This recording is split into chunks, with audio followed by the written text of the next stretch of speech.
What's up, Serena? Not much. What's up with you? What was with the sigh? Oh, not much. I don't know. I guess I just wasn't anticipating that question. I don't know why. Well, this is a podcast, and we It do is? sometimes ask questions, so get used to it. What song are you listening to? You ready for that one? Yes, that one I'm ready for. I've been listening to The Other Side of the Door. Okay. I just, like, that's a song that I forget that I love. Yeah, it's really good. That last, the part you were just singing, that's the best part of the song, obviously. So... It's so crazy to me that wasn't originally on Fearless. Like, it just feels like... bonus tracks. It just feels like it was. Yeah, it's always been, like, I don't know.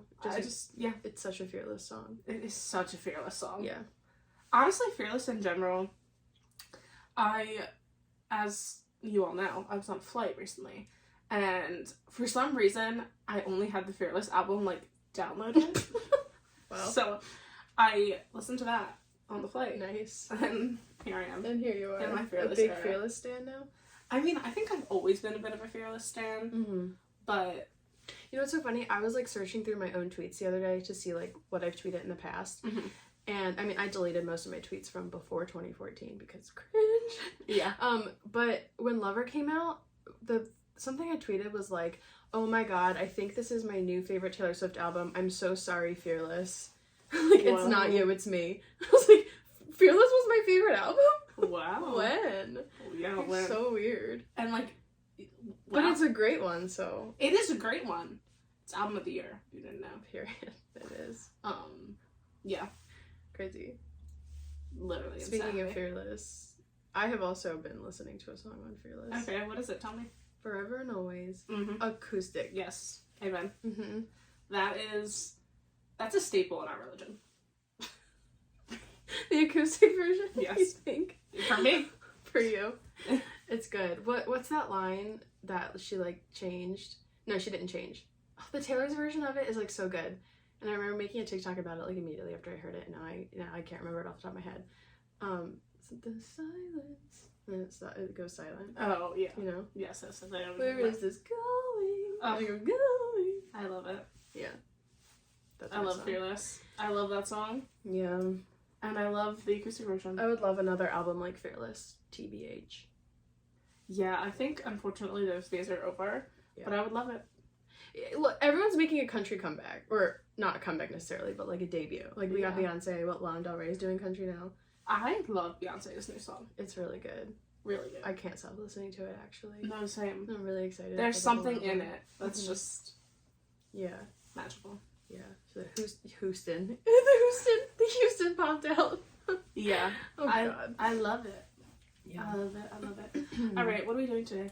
I took a little dive through Reddit, which is a platform that I try not to explore too much, but I'm genuinely somebody that's afraid of Reddit. it is. It can be a little scary for sure. Like, I found threads about me, like. There's threads about you on Reddit. Yeah, I mean, the reason I joined Reddit is because people would send them to me. Wait, what are the threads? Can we read your threads? I don't even know. I'd have to go back and look. I can go back and look another time. I just, like, you search my username and, like, I Reddit, need to hear you know, this. Like, it's nothing, like, horrible. Are people mean to you on there? Because I will fight. You know I'm the first one to fight. No, not necessarily mean. I don't know. There was also a lot of people, like, stealing my work and putting it on Reddit and, like, calling it their own and stuff too, which is just, like, annoying. Not necessarily anymore, because I think I've dropped off the face of relevancy. Just don't think I'm relevant anymore to be talked about. I don't think that's true. But anyway, so Reddit, I found a few threads that sounded interesting to read about Taylor. I haven't read any of them, so I thought it'd be fun to go through. I love it. I can't wait. I'm excited. Yeah. This first one I have here, the headline is, what do you think is Taylor's biggest professional regret? Before we get into the comments, what do you think her biggest... I know what what mine the is. same thing. Her biggest professional regret? Oh my god. I can go first if you want, because I already know. What are you gonna say? I think she regrets Easter eggs, not kidding. Oh wow, that's not what I thought you were gonna say. You think she regrets Easter eggs? I think... Not that she necessarily regrets them, I think sometimes she regrets how far it has gone. Mm. And I think the thing about her career, like, she very much has always been has always encouraged having a parasocial relationship with her friends. with her friends. Yeah, with her fans to feel like her friends.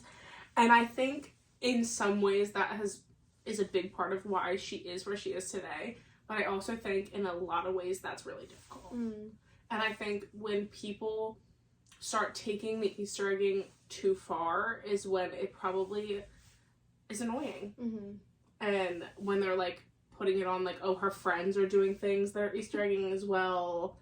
And it just like, you know? Yeah. So I feel like that could potentially be something she's like, I didn't expect it to turn into this.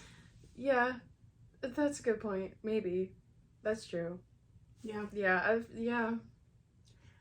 Because I feel like my immediate thought was like the Kanye thing, like trusting him as a friend, like, you know, like forgiving him too easily or whatever, like that may have been a regret, but like everything has worked out for her. You know what I mean? It's like she's kind of just like stayed true to herself the whole time. Yeah. And it's like the truth comes out and like karma's a bitch. And like she's like the queen of that. So it's like, I just don't know. I don't know. Yeah. I'm interested to see what these comments are. Okay, I'll just read through some. Let's see. The very first comment says, I think she regrets striking out the Lover release. From the time she started trickling Lover era stuff to when it was cut short by COVID was like a year. Since then, she's become vocal about how she's not waiting for the right time to release anymore. If she made something, she's going to give it to us as soon as it's ready instead of shelving it for however long. I love that for her and for us because Loverfest summer was going to be spectacular and we missed it just for the build-up. Never again. Interesting. That's hard because I think she had literally no control over COVID.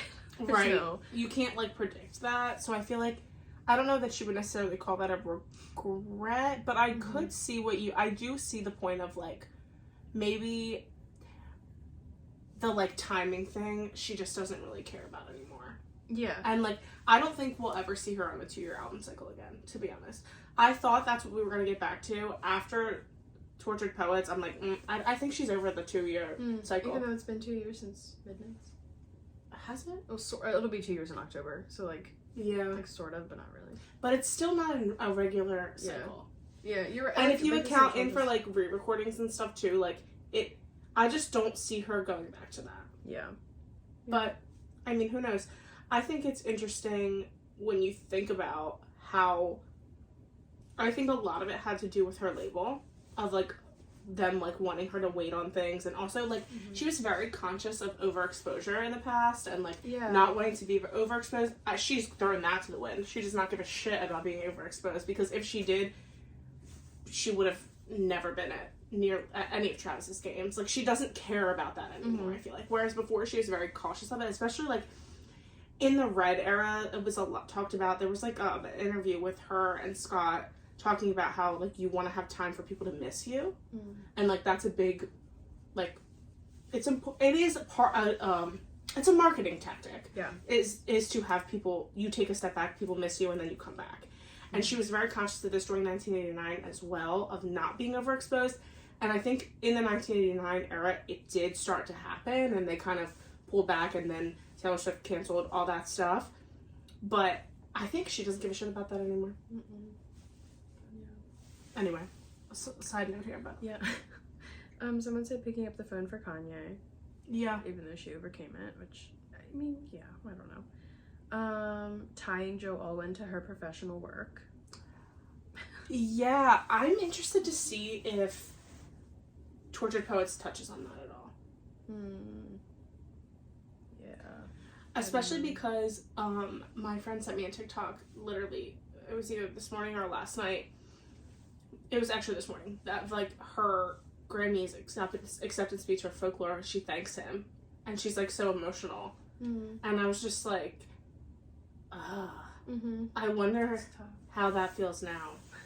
Yeah, but then it's like, how do you regret something like that? Like, at the time it meant a lot to you, and that was something that it was like true to who you were at the time. Yeah. And I think hopefully I hope she doesn't regret that, because that's a lot of time. And it's not like he goes around flaunting that he has a Grammy and he did it all by himself. And like, I would kill him. Then it's like, okay, now I regret it because you're an asshole. In 3 days he would begin to choke. Begin to cough. Yeah. I'm interested. I really think I'm like nervous about Tortured Poets a little bit, because I think that it's going to be like, I think it's gonna look like she was easy on Jake Gyllenhaal, to be honest. I think that's gonna be the vibe. And I'm scared he's gonna try and respond. Dead serious. I'm scared. I think it's gonna be messy. I'm scared. Yeah, I don't know. Someone thinks Better Than Revenge is her biggest professional regret, which is crazy. Okay. Okay, go this girl. The Reputation rollout, because it was messy. I don't think so. Do you think it was messy? No. I don't feel like it was messy. I feel like Tortured Poets has been messier than Reputation was. Well, let's read the explanation. They said, Ready For It was released as a promo single a few days after Look What You Made Me Do, and it debuted at number 4, so Taylor decided to film a video for it. The video took 2 months, and by the time, it lost momentum, so the video came out too late. The video was released 2 weeks before the album, so she postponed the video for Endgame, and therefore Ready For It was the single with the album. What? Okay, what? No. So, okay, she releases that as a single and then doesn't come out with the music video. She comes out with the music video for it too late? Is that what they're saying? Yeah, so didn't anticipate it to be, like, big. Okay, so if I'm reading this correctly, I think what they're saying is she recorded a music video for it to try and get it to number 1, but it took too long. But interesting. If that's the decision, if she made the choice to make a music video for Ready For it to go number 1, that was a poor choice. Because you had to have known timing-wise it was going to take 2 months. I feel like it's a quick turnaround time for a music video. Yeah. So she had to have known it wasn't going to be, like, an overnight, like, yeah, it had lost its momentum. So maybe, yeah, that would be, like, well, yeah, I should have just let it go. Like, I feel like Taylor is very, like, if she knows she's going to release a single, she makes a music video in advance, you know what I mean? But Ready For It was, like, a promotional thing, so maybe... I don't know. Interesting. Strange. Okay. That is, I get what you're saying about it being messy, though. Because it, like, it didn't seem like it made a lot of sense. And, like, I feel like potentially she made decisions, like, out of... I think Reputation, she really wanted to be a moment. And it's crazy because at the time, it wasn't critically well received, but the fans loved it. And now, I don't know how she feels about Reputation. It was so weird to me. When she was in Australia, she said, and Reputation, whatever that was. I was like, I think she was joking with us because she knows we've all been waiting for it. Okay, like, she knows we thought it was next, so she's like, whatever that is. Yeah, that makes sense. Okay, you know, okay. That's what I took it as, at least. I don't know. This is interesting. I kind of might agree with this one. This person thinks that she regrets joking about writing songs about her exes. Because if you remember, like, in the early stages of her career, all the interviews would be like, oh, you're gonna write a song about him? And she kind of, like, fed into the joke of, like, yeah, like, don't be a little bitch and I won't write a song about you kind of thing. Yeah. Like, she did joke about that a lot. Don't do bad things and I won't have to write bad songs about you. See, that's exactly, that was, like, her whole attitude. And she kind of, like, took it and ran with it as, like, this, like, funny thing, quirky thing about her. But I think the media also then took it too far. And villainized her with it. Yeah. Yeah. So, I mean, not to say that, like, that was her fault. She, you know. Yeah. Because, yeah, they literally said, and then it started being used against her. Everyone points out that it's like, and my thing is when people say, oh, all she does is write about her exes. Please, I want you to find me a song that's a good one that's not about love and relationships. Unless it's a worship song. Nope. What songs are not about love and relationships? Right. I mean, she does have a lot that aren't. Not really. Yes, she does. What songs are not about... Evermore. This is me trying. Okay. So the self-reflection. Last Great American Dynasty. Okay, so but the Last Great American Dynasty includes... Soon You'll Get Better. So, like, she has, like, self-reflection. But I'm talking about, like, other musicians. 95% of songs are about love and relationships. So why is it a criticism to write songs about love and relationships? Right, because that was just been the narrative of her whole career. It's crazy. No one's saying that about Harry Styles. Right. Cats, the movie. Actually should. I don't know. Even though I've never seen it. Oh, I think she may regret leaning so heavily into the Easter egg thing. I think it adds a lot of fuel to the flames of people reaching too closely into her personal life because they always think she's leaving hints. I know it's fun for her sometimes, but Easter eggs are always super obvious, but some people just cannot buy into that. It causes a lot of overanalysis, of every step she takes, which she probably doesn't love. Yeah. Yep. I bet she regrets not putting better songs on Debut. What does that even mean? Debut was so good. There are so many good songs on that album. Okay, you're fired. You revoke your Swiftie card now. You don't think Debut has good songs? No, I'm talking to them, not you. Oh. You fired me?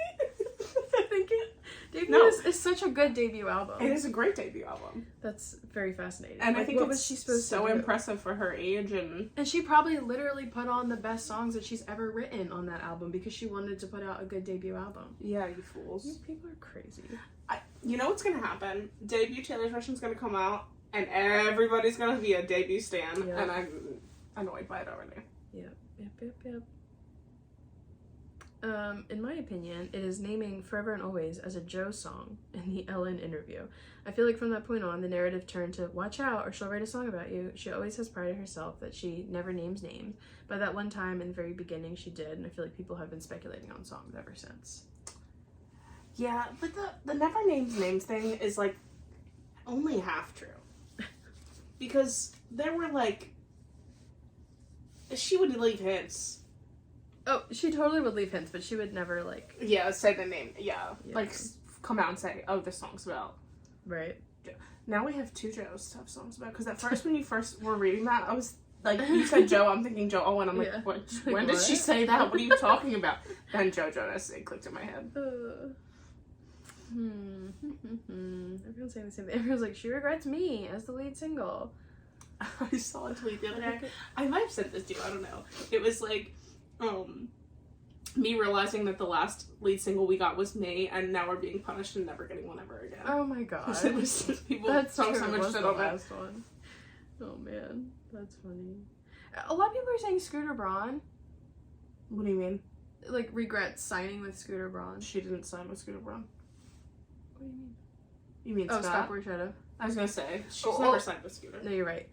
Yeah, no, people keep saying Scooter, which is funny because she, like, quite literally had she can't regret it because she didn't make that decision. Like, she made it very clear she didn't want Scooter to buy her master's. Right, she has her relationship with Scooter is non-existent. It was just always him talking shit about her. Right, you can't regret something that was never a thing. It was not... And I really don't think that she regrets signing with Scott. Yeah.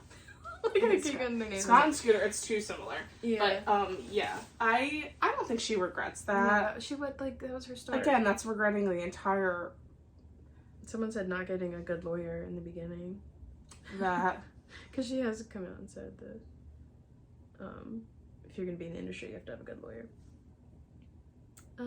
Not addressing the white supremacist groups that were using her music and seemingly thinks she's their overlord. Oh, okay. Oh, okay. Somebody said spelling is fun. I still want to know why that got taken out. It was an Easter egg. I don't know. Everyone's saying the same stuff. Okay. I don't know. Kim and Kanye, me, don't have any regrets, only memories. So true. I mean, same. The "you're gay" line in Picture to Burn. Yeah, that was a choice. I don't know. I don't think it was offensive.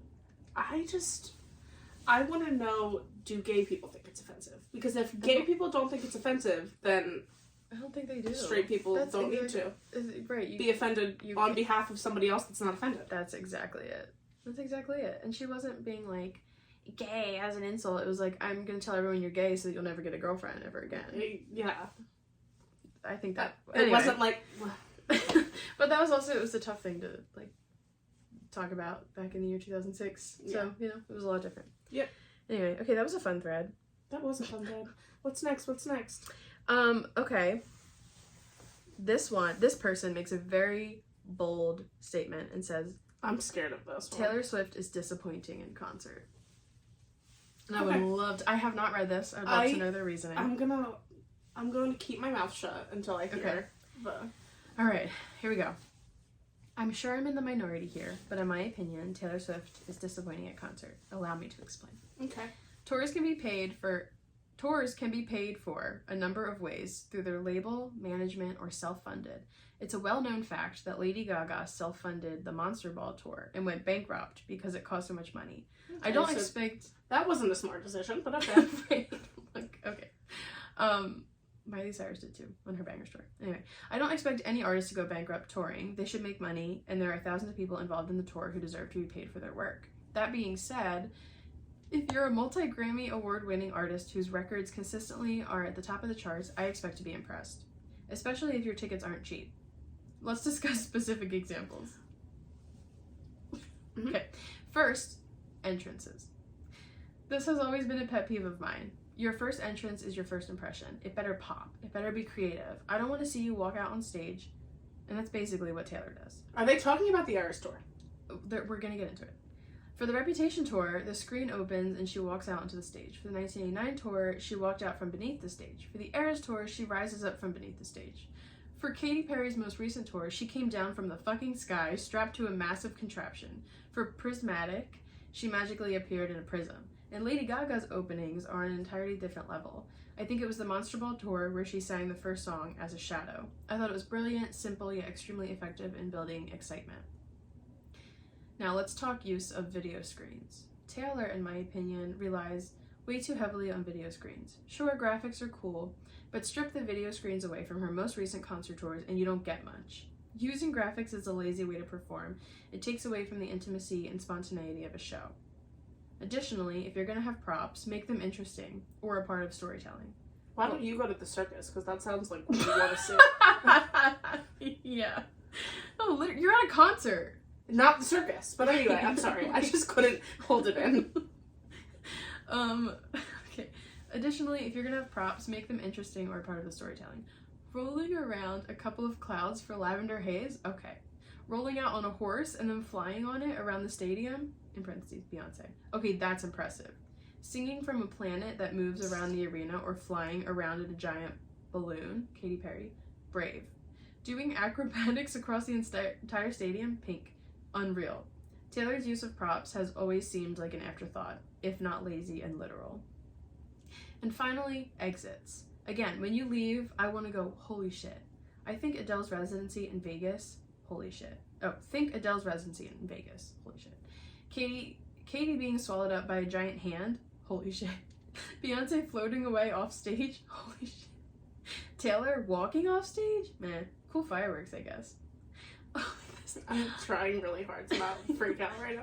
I didn't see the Eras tour in person. Okay, so bye. But I did watch the film. Nope, you're out. I did see 1989, and I gotta be honest, it was the only recent concert I willingly left to get alcohol. I love her music, but she's a billionaire. She has absolutely incredible resources to put on a mind-blowing show. I hope one day she does. I'm prepared to be dragged for this opinion, but it's the hard truth. And for those of you who may agree with me, I'd love to hear other examples of times when you were genuinely blown away with the concert. Oh, okay, edit. Okay, so we were all thinking the same thing and we're afraid to say it. I feel validated. Edit 2. Hello to the downvote brigading Swifties who were directed here. Stay mad. Okay. That's I'm trying to not get defensive.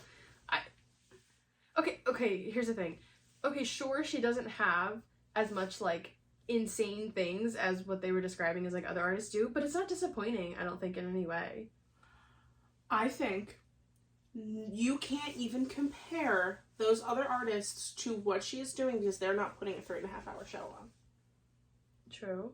But but also, like, they're talking about the Reputation and 1989 tours, too. That wasn't a 3-hour show. True. Yeah, I don't know. I just feel as though that's not her shtick. Mm-hmm. Like, Katy Perry has always been extra. Yeah. That's, like, her whole thing is being extra. All her music videos are very extra. Mm-hmm. Same thing. They are very theatrical people. Like, it's just their personality. Their brand is to be extra. Mm-hmm. So it makes sense for their tour to be extra because it aligns with their brand. I don't want to see Taylor Swift flying out of a rocket ship. That's not what I don't come to her for that sort of entertainment. Yeah. She doesn't put on a circus show because that's not her brand. Her music is just different. Like Katy Perry's music isn't as personal to her life. Mm-hmm. It's good music. It's pop greatness. Like, I'm not criticizing Katy Perry, but it's just not the same thing. Yeah. And I think the only valid I was going to say the only, like, valid comparison would be maybe Beyonce, but I don't agree with that because Beyonce's show is just different. It's a different, and I'm going to be honest, I don't really know that much about the Renaissance tour. I have not seen anything of it. I would like to see the film. When it comes out on streaming, I will watch it. So I can't really, like, talk about it that much because I don't know that much about it, but I just feel like I wouldn't call it disappointing. I've seen the show 3 times and haven't been disappointed once. And I guess this could also be coming from someone who isn't, like, a big Swiftie. Like, I think if Taylor does anything, we're gonna not be disappointed by it. True. And I can understand maybe a few of your points here, but I also... Yeah. I guess my expectations for a Taylor show aren't to be that. So I guess if you go in with the expectation of it to be amazing, or like I said, like a circus, then you're going to be disappointed. Yeah. I also don't like the criticism of if your tickets are expensive, because her tickets are actually on the more affordable side of ticketing. And they have to be somewhat expensive just because of the stadium that she's playing in. And it's also, Olivia Rodrigo's tickets were more expensive for a smaller venue. And she has 2 albums. Yeah. So I don't think it's fair to give her that criticism because her tickets, I think, are fairly priced. Yeah. I agree. I completely agree. Yeah, I just lost the comment. Oh yeah, someone says, I think she would be the most compelling live in an intimate venue. She's not a dancer and her music isn't suited for large stunts the way Katie's and Pink's is. A small venue with her band would be amazing for her to showcase her music and talents. I feel like her best performances on the Eras Tour are when she's playing an instrument and singing.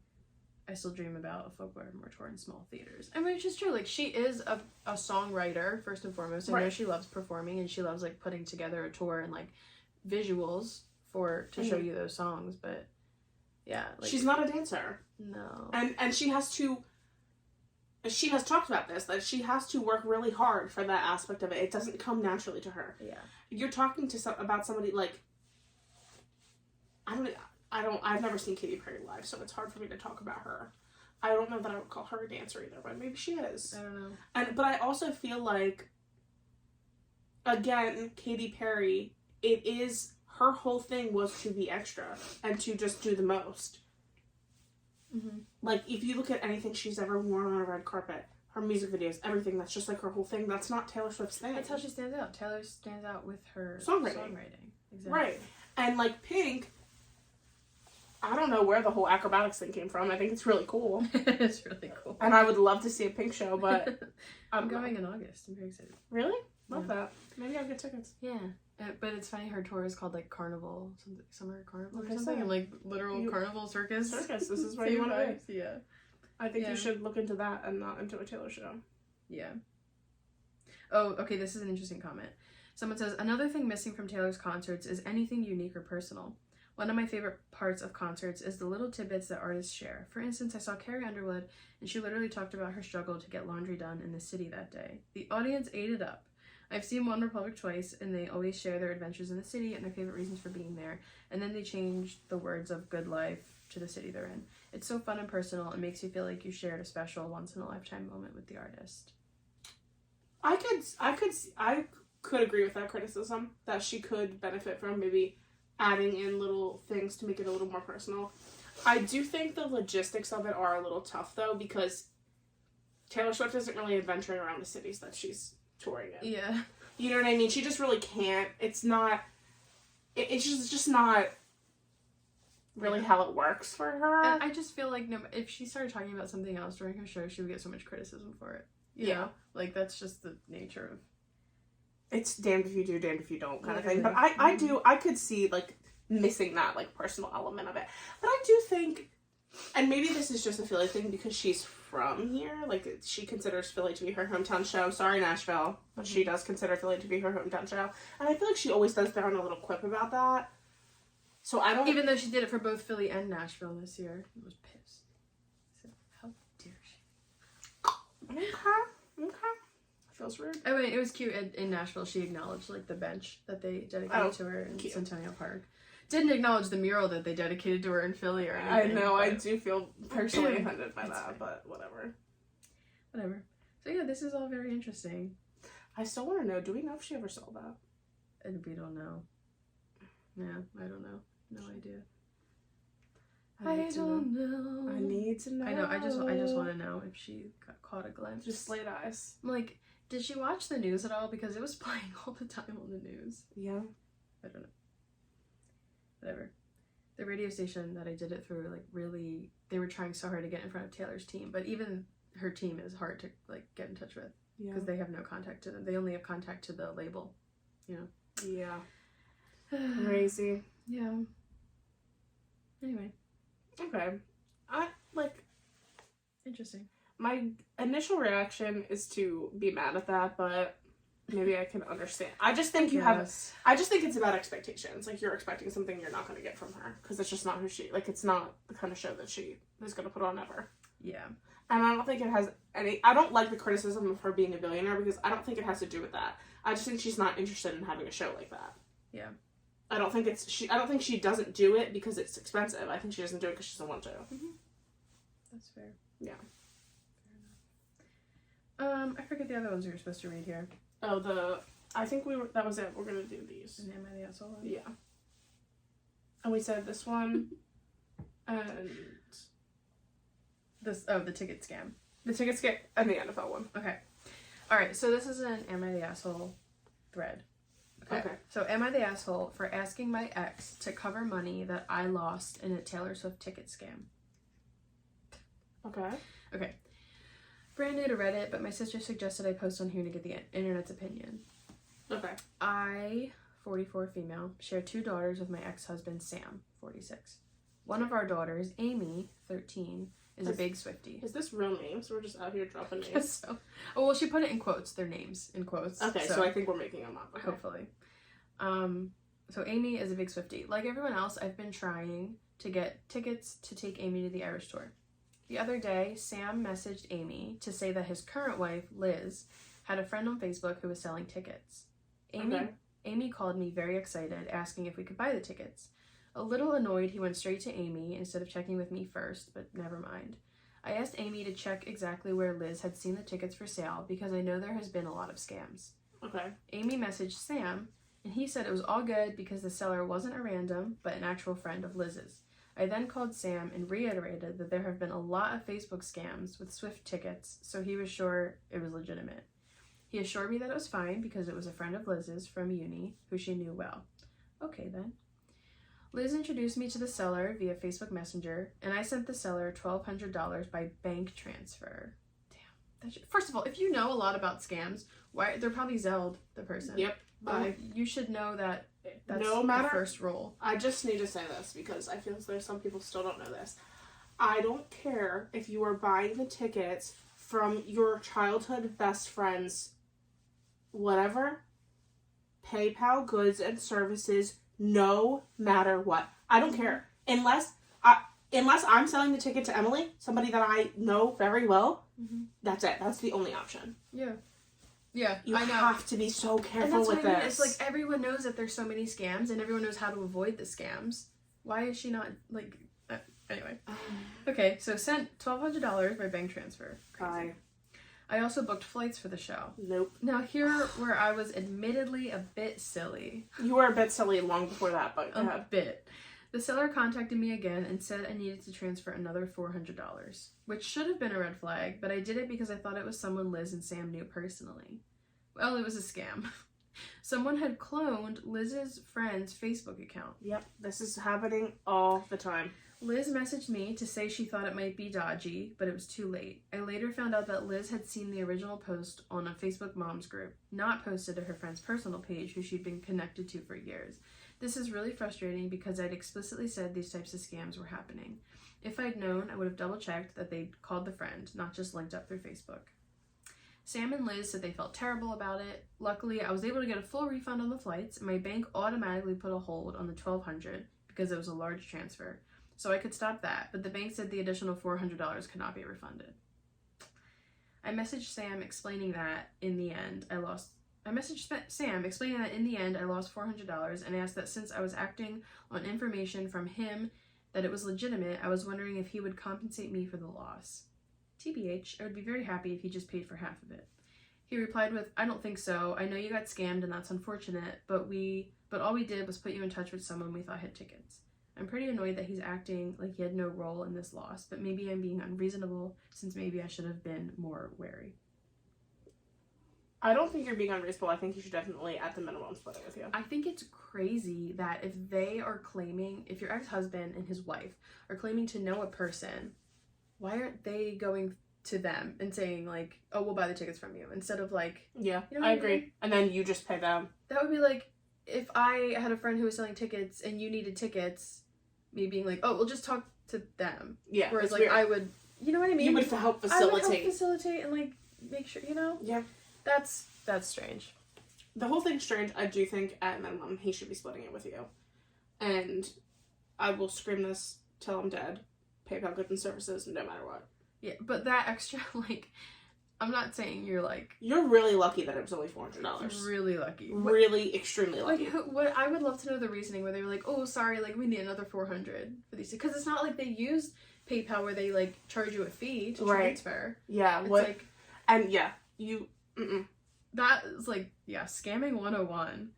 And a bank transfer. You just have to know you can't do that. Yeah. I don't know. Yeah, everyone in the comments says you're not the asshole. So. I think he's an asshole. He's an asshole, yeah. And also, an asshole move to go through your daughter and be like, we found someone selling tickets. Yeah. Like, don't do that. You know how disappointing that would be if it fell through, which it did. But well, like, yeah, and I, as somebody that took kids to the Eras Tour and didn't think I was going to, the same thing almost happened to their mom because she didn't listen to me. Same kind of situation. It was like she had mutual friends with this woman on Facebook, so she reached out to the mutual friends, asked if she was legit. The woman on Facebook had a whole sob story about how she has cancer and she can't go to the show anymore. oh my god. And she went to Zelle transfer her. Her bank flagged the Zelle transfer. It didn't go through, thank God, because and I said to her, 100 times, if it's not PayPal goods and services, then do not do it. Mm-hmm. She didn't listen to me. Thankfully, you know, it worked out. She didn't get whatever. It was fine, but it's just crazy at this point. Yeah. I don't know. Not the asshole. Some people, I'll tell you. All right, one more. Yep. This is, am I the asshole for joining in on watching NFL games with my boyfriend because I get to see Taylor Swift? No. Me too, girl. All right. I, female 24, have been with my boyfriend, 25, for 2 years now. I met him in my final year of college, so we had been friends for about 3 years before we started dating. I'm a huge Swiftie and always have been since 1989 came out, but I've also been called out for being too hardcore when it comes to her in the past, so I've tried to tone it down. Oh. You don't have to tone it Don't down. do that. You can come here. Yeah, that's awful. I get it. She's not everyone's cup of tea, and since she's so popular, it's inevitable that there will be people who don't like her. I thought my boyfriend was different. He likes and listens to a lot of artists I listen to, like indie rock bands. He's just not into Taylor Swift. I never got the impression that he hated her or anything. He just doesn't sing along or recognize any deep cuts beyond her big hits. I also don't try to get him to listen to her songs since I tried to in the first year I knew him. Mostly if her name is brought up in any conversation between us, it's just about her songs on the radio or one showing up on my playlist. I keep my Taylor Swift chats limited to my Swiftie friends. That's so sad. Red flag! No, seriously. My boyfriend and his friends are huge NFL fans, and they've not taken nicely to Taylor dating Travis Kelce. And they probably talk about the NFL all the time. They probably don't hold back in their conversations. Ever. Nope. Okay. They know better than to point out anything overly misogynistic, but they often groan loudly when the NFL shows her on the screen. Goodbye. I hate men. I hate them. I hate them. I hate them. They say things like... why does it bother you so much? Right, I don't know. Because they want to see men in tight pants. I saw someone say that the other day. They're like, they don't want to see a hot blonde woman. They want to see men in tight pants. That's amazing. Oh my god, so funny. They say things like, come on, go back to the game. This isn't MTV. I'm not really a huge fan of football. They show other I know. Okay, we know this. We are aware. I'm not really a huge fan of football, but I occasionally watch snippets of games before with him. That's nice. You share your partner's hobbies with them. Yeah. Nice. Now, whenever Taylor appears on screen, I smile and get a little excited. My boyfriend was at first excited about my apparent interest in football and wanted to teach me more about the game, but I politely said I wasn't interested. I joked about only looking forward to the game to get to see my favorite pop star. Last week when the game was on and his friends were over, they only showed Taylor once or twice. When she did appear, I said, "Oh, nice. I wondered where she was." One of his friends started laughing at me very unkindly and said, "Of course that's what you..." Of course that's what you bitches care about. No, goodbye. Goodbye. Sorry. His friend, kick him out. If my boyfriend's friend talked to me like that and my boyfriend didn't immediately kick him out, we're broken up. That's... Yeah, literally. Bye. What? Goodbye. That's okay, when I looked offended, he said, she's not even doing anything. She's just standing. It's not like she does anything better at her concerts either. Girls like you are everywhere looking for tabloid gossip over a stupid relationship. Goodbye. I hate men. Tell me you're honestly, single and alone without telling me. I would love if there was an update to this, because, like, wow. Okay, I said that Taylor performs for 3 hours straight in high heels. That's just as much athletic effort as a football game. Probably more. Probably more.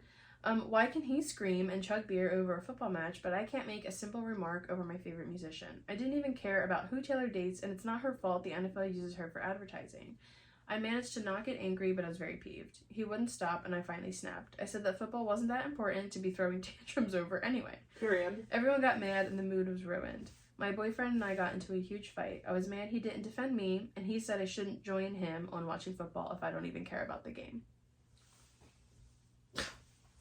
You're not the asshole. No. Him and all his friends are. Absolutely and not. I hope you're no longer together. That is worse than I thought it was going to be. Wow. Like, it's everything, and then letting your friend call your girlfriend a bitch. No, absolutely not. That did it for unacceptable. Me. Like, that is unacceptable behavior. And again, and men have the balls to call women emotional. Okay. Like, she's like okay. Who's emotional about this? We're not throwing tantrums over here over anything. Like, goodbye. I hate that. Okay. Oh, someone says, okay, here's the thing. The way he spoke to you was way out of line. No excusing that language. However, I just want to share a different perspective. I am a woman and a huge NFL fan. I'm not a Swiftie.